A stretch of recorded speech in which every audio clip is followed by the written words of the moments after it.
Once upon a time, in the lush and vibrant village of Samoa, there lived a wealthy and powerful king named Kumurci. His reputation as a ruler was well known, but his personal life was the source of much whispered gossip among his subjects. Kumurci had three wives, each with her unique beauty and grace. However, he was far from a fair husband. While he showered his youngest wife with affection and luxuries, treating her like a princess, his two older wives were neglected and treated more like servants than queens.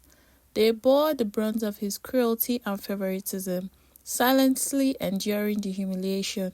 Kumurci's favoritism created a rift in his household, but the youngest wife seemed oblivious, basking in the attention she received.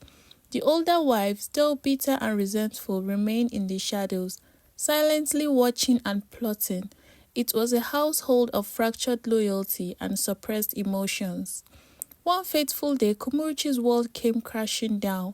He discovered that his youngest and most beloved wife was having an affair with none other than his first son, the heir to his throne. The revelation was like a dagger to his heart. The betrayal was too much to bear. The thought of his son, his own blood, engaging in such treachery with the woman he adored drove him into a frenzy. Rage consumed him, but deep down, a seed of doubt and shame began to grow. Could this be karma for his unfair treatment of his wives and family? Instead of confronting his wife, Kumurci's mind turned dark. Perhaps it was fear of losing her or his pride that stopped him, but he directed all his anger towards his son. He resolved to punish him mercilessly, to make him pay for his unforgivable act. Yet, rather than addressing the matter openly, Kumurci sought out the guidance of a feared and respected herbalist in the neighboring village. The herbalist's shrine was a mysterious place, nestled deep within the forest and adorned with charms, skulls, and symbols of power. When Kumurci arrived, his face twisted in anger and anguish, he poured out his heart to the herbalist, recounting the betrayal and his desire for retribution. The herbalist listened intensely, nodding occasionally, before offering a solution. He handed Kumurci a small vial of a potent substance and instructed him to mix it into his son's drink during lunch. "Return in 7 days," the herbalist instructed. "By then, all your troubles will be resolved." Kumurci did not hesitate. He thanked the herbalist profusely, his heart pounding with anticipation and a sinister satisfaction. This was his chance to rid himself of the humiliation his son had brought upon him. The next day, Kumurci sat at the grand dining table earlier than usual. It was an odd sight for his household, as the king was always the last to arrive for meals. His servants watched curiously but dared not question him. With trembling hands, Kumurci poured drinks for everyone, carefully adding the substance to the cup placed in front of his son's usual seat. He arranged everything meticulously to avoid suspicion, but fate had other plans. As the family gathered for lunch, his youngest wife, the very woman he adored and intended to protect, playfully sat in her stepson's seat, giggling and teasing. The son, thinking nothing of it, took her usual spot without complaint. As the meal began, Kumurci's youngest wife unknowingly picked up the poison cup and drank. It was not long after the chaos erupted. She began coughing violently, foam pouring from her mouth as she collapsed onto the floor. Panic gripped the room as the family rushed to her aid.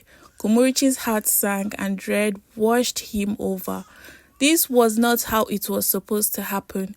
The lifeless body of the youngest wife was carried to the herbalist's shrine in desperation. The herbalist examined her and solemnly declared, "She has been poisoned."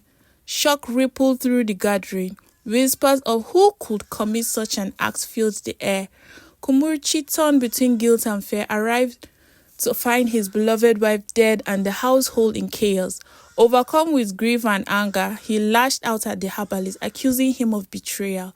The herbalist stood his ground, his voice calm but laced with reproach. "You have brought this upon yourself, King Kumurci. Did I not warn you to handle this carefully? The 7 days have not even passed, and yet your carelessness has caused this tragedy." The elders of the village, drawn by the commotion, demanded answers. Under their stern questioning, Kumurci's resolve crumbled. He confessed everything: his plan to poison his own son, his misguided rage, the unintended death of his wife. The villagers were horrified. The once respected king had revealed himself to be man that is consumed by jealousy, cruelty, and selfishness. The punishment was swift and severe. Kumurci was dragged to the village square, humiliated before his people. Children threw stones at him, and his subjects cursed his name. The elders decreed that he be hanged for his crimes: the murder of his wife, the attempted murder of his son, and the betrayal of his duty as king. As Kumurci's lifeless body hung from the ancient tree in the village square, the people whispered the tale of his downfall. It was a story of how greed, favoritism, and unchecked anger could destroy even the mightiest of men. His other wives, freed from his tyranny, found solace in their new independence. The village moved on, carrying with it the lessons of Kumurci's tragic tale.